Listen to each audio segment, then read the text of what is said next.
You know the story. These grand cities, sprawling empires, incredible human achievements, and then just silence. The idea of a great civilization just vanishing into thin air has fascinated us forever. But is that what really happened? Let's dig in. I mean, we all know the names, right? The Maya, the Indus Valley people, the Akkadians. These were civilizations that reached just incredible heights of power and complexity. So where'd they all go? Well, the popular story, the one you see in the movies, has a really simple, really dramatic answer. Poof!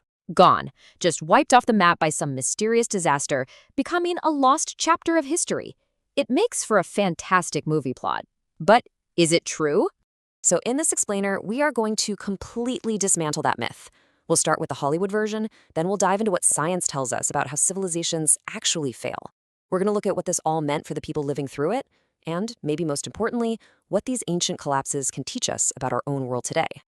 So let's start right there with that popular story, the myth of the vanishing civilization. It's always a tale of sudden, total annihilation. An entire culture, it seems, just erased from existence practically overnight. But what if that whole dramatic story of a sudden disappearance is just that, a story?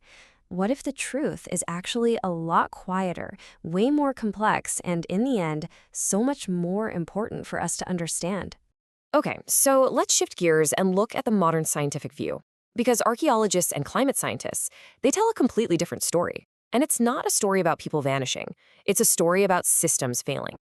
And this right here is the absolute key. When scientists talk about a collapse, they do not mean everybody died.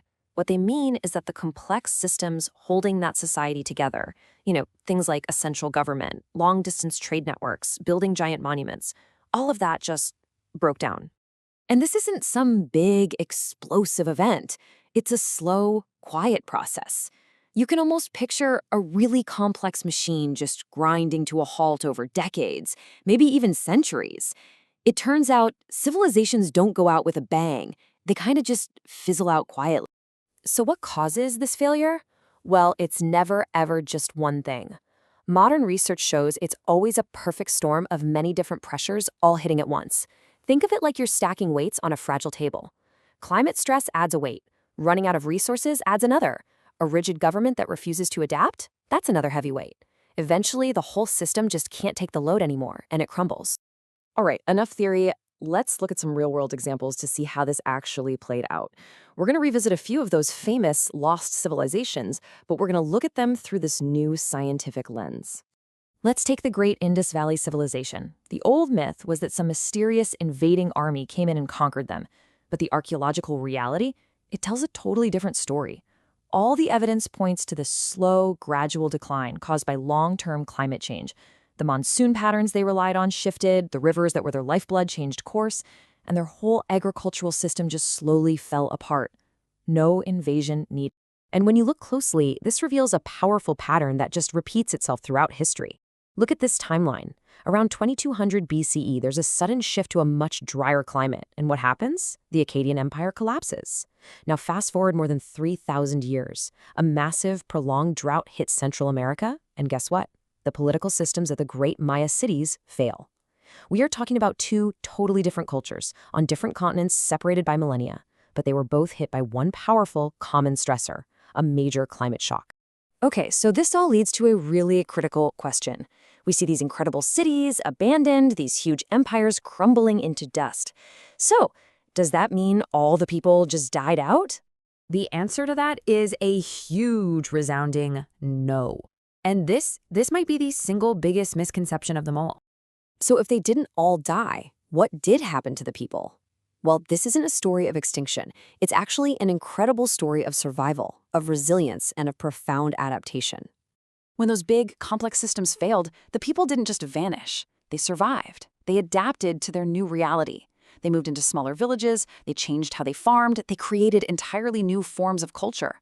The Maya people, for example, absolutely did not go extinct. In fact, millions of their descendants are alive today. The people of the Indus Valley, they adapted to their new, drier environment. Their civilization transformed, but the people themselves endured. And we see this pattern everywhere we look. Even that classic story of Easter Island, the one about a self-inflicted ecological disaster, turns out to have been way oversimplified. The reality was much more complex. Things like disease brought by external contact played a huge role in their decline. It's never as simple as the myth. So why does any of this ancient history matter to us, right now?